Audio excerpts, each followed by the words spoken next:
Bonjour à toutes et à tous, bienvenue dans ce nouvel épisode du Récap Crypto. Comme tous les lundis, on se retrouve ensemble sur la chaîne YouTube de Cryptos pour débriefer des principales actualités qui ont marqué la semaine passée dans le monde des crypto-monnaies. Et au programme cette semaine, on aura pas mal d'infos super intéressantes et notamment, on ira du côté de Crypto.com qui s'est retiré d'un contrat massif avec l'UEFA Champions League pour sponsoriser cette coupe mythique du football, un contrat à hauteur de 495 millions de dollars tout de même. On reviendra aussi sur Crypto.com parce qu'ils ont envoyé par erreur plus de 10 millions de dollars à une utilisatrice et ils ont porté plainte pour récupérer ces fonds. Je vous expliquerai tout ça. Et puis on reviendra aussi sur Terra, vous vous en souvenez certainement, Terra et son Luna classique, le LUNC, qui a tout simplement explosé sur ces derniers jours. Donc je vous expliquerai tout ça dans cet épisode. D'ailleurs, on commence sans plus tarder, c'est parti. Avant toute chose et avant de rentrer dans ce tour des actualités de la semaine, je vous propose de vous parler de notre partenaire du jour, Alira. Alors, pour ceux qui ont regardé le dernier épisode du Récap Crypto, vous commencez à connaître Alira.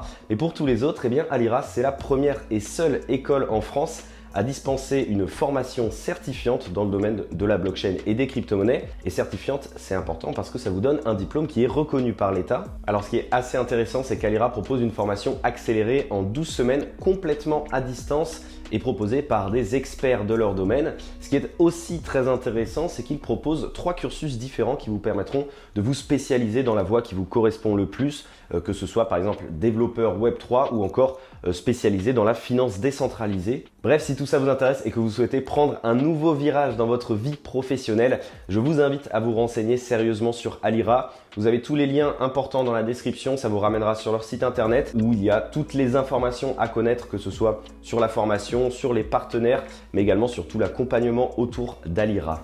Et on commence ce tour des actualités en parlant de la plateforme d'échange de crypto-monnaies Crypto.com. Alors ça aurait pu être l'un des contrats les plus juteux de l'histoire de l'UEFA, mais Crypto.com a décidé d'annuler son contrat à la dernière minute, un contrat de 495 millions de dollars avec l'UEFA qui est à la tête de l'organisation de la Champions League, la coupe la plus mythique de l'histoire du football. Mais alors, qu'est-ce qui s'est passé ? Eh bien, je vais vous expliquer. Alors d'abord, avant de rentrer dans toutes les explications, il faut quand même noter que ce contrat prévoyait que Crypto.com puisse apposer sa marque sur l'ensemble des événements annuels de l'UEFA et notamment, bien entendu, les matchs de Ligue des Champions sur une durée de 5 saisons tout de même avec un prix de 99 millions de dollars par saison. Et évidemment, on le sait, c'est une vitrine exceptionnelle, notamment quand on se rappelle de la dernière finale de Ligue des Champions qui a réuni plus de 400 millions de téléspectateurs à travers le monde. Selon nos informations, un accord de principe avait déjà été conclu entre l'UEFA et Crypto.com et le contrat devait être signé d'un jour à l'autre, mais il a été donc annulé. La raison, alors qu'on pourrait penser que c'est dû au bear market et aux conditions financières compliquées, dû notamment aussi à la baisse d'activité de Crypto.com qui avait d'ailleurs forcé la plateforme à licencier près de 5% de ses employés, vous vous en souvenez très certainement, eh bien ça n'est pas du tout la raison officielle. Au contraire, les motivations invoquées pour l'annulation de ce contrat ne semblent pas du tout être de l'ordre financier. Il semblerait toujours selon nos informations que cela soit dû aux barrières rencontrées par l'exchange auprès des différents régulateurs européens, notamment en France, concernant ses licences de commerce et d'exploitation. En tout cas, une chose est sûre, Crypto.com est déterminé à faire apparaître son logo et sa marque sur tous les écrans du monde et le sport semble être le terrain de prédilection pour y parvenir. Avec ses nombreux téléspectateurs, ses compétitions de haut niveau sont une vitrine de luxe pour la plateforme d'échange de crypto-monnaies. Après d'ailleurs avoir rebaptisé le Staples Center de Los Angeles en Crypto.com Arena pour plus de 700 millions de dollars, après avoir aussi réalisé un partenariat de grand renom avec la Formule 1 pour apparaître sur tous les grands prix, il semblerait certainement que Crypto.com ne souffre pas outre mesure de l'annulation de ce contrat. On vient de parler de Crypto.com, et bien sachez que ce n'est pas la seule fois où l'exchange a fait l'actualité cette semaine. Si vous êtes un habitué du récap crypto, vous savez qu'on parle très souvent de crypto-monnaies envoyées par erreur, souvent par des utilisateurs débutants ou des traders trop pressés de réaliser leurs transactions. Eh bien sachez que cette fois-ci, ça n'est pas une erreur qui provient d'un utilisateur, mais bien de l'exchange de crypto-monnaie Crypto.com lui-même qui aurait envoyé 10,5 millions de dollars par erreur à une utilisatrice. Alors concrètement, ce qui s'est passé est assez exceptionnel et vous allez comprendre pourquoi je dis ça. Un employé de la plateforme a saisi le numéro de compte de l'utilisatrice dans l'onglet paiement du transfert à la place du montant du transfert qui était censé être de 100 $. Et sauf que le numéro de compte de l'utilisatrice correspondait donc à 10 474 143, une erreur colossale de 10 474 143 $, qui a été découvert lors d'un audit des fonds de l'entreprise réalisé le 23 décembre 2021. 7 mois donc se sont écoulés avant que l'entreprise ne réalise son erreur. Alors évidemment, vous vous en doutez, Crypto.com a intenté une action en justice pour récupérer ces fonds, sauf que sans surprise, une partie d'entre eux avait déjà été utilisée pour acheter notamment un manoir à peu près 1,3 million de dollars. Toujours est-il que le juge a ordonné à l'utilisatrice de vendre immédiatement ce manoir et de rembourser directement Crypto.com. Alors vous vous souvenez très certainement de l'affaire Terra, de son stablecoin UST et de son token de gouvernance, le Luna. Depuis renommé d'ailleurs en Luna Classic, LUNC, il avait complètement disparu des radars depuis quelques mois. Mais voilà que le Luna Classic est revenu sur le devant de la scène.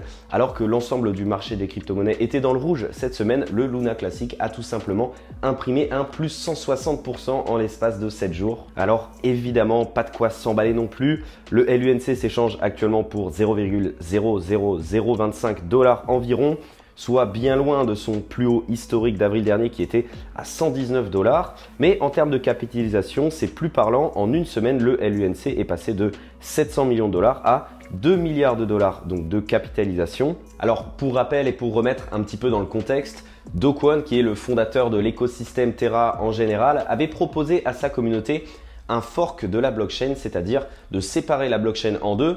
D'un côté, la blockchain qui conservait le code original, qui s'est renommé en Terra Classic, et son token qui s'est renommé donc en Luna Classic. Et puis, la nouvelle blockchain complètement indépendante de l'ancienne, qui elle a évidemment conservé l'appellation Terra et l'appellation Luna. Et aujourd'hui donc, ces deux blockchains vivent un petit peu en parallèle, continuent de se développer. Sauf que ce que l'on observe, c'est que les développeurs et les utilisateurs sont majoritairement restés sur l'ancienne blockchain Terra Classic parce que c'était tout simplement des adeptes du projet et ils ont continué d'y développer des nouveaux projets et d'essayer de faire revivre finalement ce projet qui était complètement mort et disparu depuis maintenant plusieurs mois. Alors voilà, la question que l'on se pose désormais est tout à fait légitime d'ailleurs. Est-ce que la communauté Terra Classic, qui s'est montrée d'ailleurs très résiliente et très confiante envers le LUNC, saura-t-elle redonner un nouveau souffle à ce qui fut jadis l'une des crypto-monnaies les plus capitalisées du marché? Si vous n'avez plus de livres pour vous occuper le soir avant de dormir, alors cette actualité devrait vous intéresser. Vitalik Buterin, qui est évidemment le cofondateur de la blockchain Ethereum, a rassemblé des textes qu'il a écrits au fil des années et au fil de l'évolution de la blockchain pour constituer un livre baptisé Proof of Stake. L'ouvrage devrait voir le jour à partir du 27 septembre prochain et devrait d'ailleurs disposer de certaines versions inédites en NFT. Et oui, parce que c'est pas forcément un fait bien connu, mais Buterin a en effet écrit une masse relativement importante de textes au fil des années sur son site internet qui traite évidemment bien sûr de la blockchain Ethereum, mais également de toutes les technologies liées à la blockchain de manière générale. Ce qui est assez intéressant avec cette actualité, c'est que l'ensemble des bénéfices réalisés par la vente de ces livres, qui normalement auraient dû être reversés à Vitalik Buterin, eh bien seront reversés à Gitcoin, qui est une plateforme de développement open source axée notamment sur la rémunération des développeurs. C'est une initiative qui a été vivement saluée par la communauté, notamment par le fait que les développeurs peinent à trouver des financements et à se payer pour leur travail. Et on termine ce tour des actualités de la semaine en parlant encore une fois dans un épisode du Récap Crypto de Celsius, cette fameuse plateforme de lending centralisée qui avait récemment fait faillite et entraîné la perte de plusieurs milliards de dollars pour ses utilisateurs. Alors que, et vous le savez très certainement puisqu'on en a parlé plusieurs fois, les retraits ont été verrouillés très tôt dans cette affaire, ce qui signifiait que les utilisateurs ne pouvaient plus finalement retirer leurs fonds de la plateforme. Et bien Celsius a annoncé qu'il souhaiterait restituer une partie des fonds à leurs clients. Et donc si cette proposition est acceptée par le tribunal décisionnaire, cela pourrait libérer 50 millions de dollars et principalement pour les utilisateurs qui avaient décidé de déposer leurs fonds sur Celsius mais de manière non spéculative. Et effectivement, ce qu'il faut savoir, c'est que Celsius divise les portefeuilles de ses utilisateurs de deux manières distinctes. D'un côté, on a ceux qui ont déposé des fonds pour générer des rendements, c'est ce qu'on appelle les portefeuilles Earn. Et puis d'un autre côté, on a ceux qui ont utilisé Celsius tout simplement pour stocker leur crypto-monnaie. Et bien d'un point de vue légal, dans le cas des fonds de cette deuxième catégorie, ils sont censés encore aujourd'hui appartenir à leurs propriétaires originaux.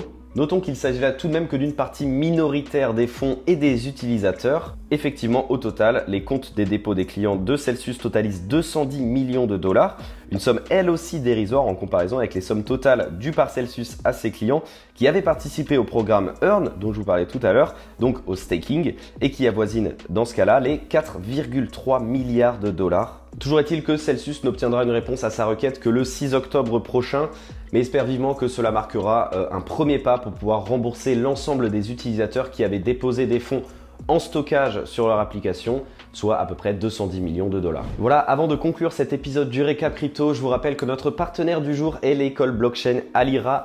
Je vous invite vivement à aller sur leur site internet, vous aurez toutes les informations nécessaires à propos de leur formation ou encore de leur partenaire. Et puis si vous avez n'importe quelle question, n'hésitez pas à les poser dans l'espace commentaire. Le compte YouTube d'Alira viendra répondre à toutes ces questions pour vous, comme ils l'ont fait d'ailleurs la semaine dernière dans le dernier épisode du Récap Crypto. Bref, j'espère que cet épisode vous aura plu. Encore une fois, d'ailleurs, vous pouvez aussi le dire dans les commentaires. N'hésitez pas à nous faire vos retours. Ça nous permettra, comme d'habitude, de nous améliorer.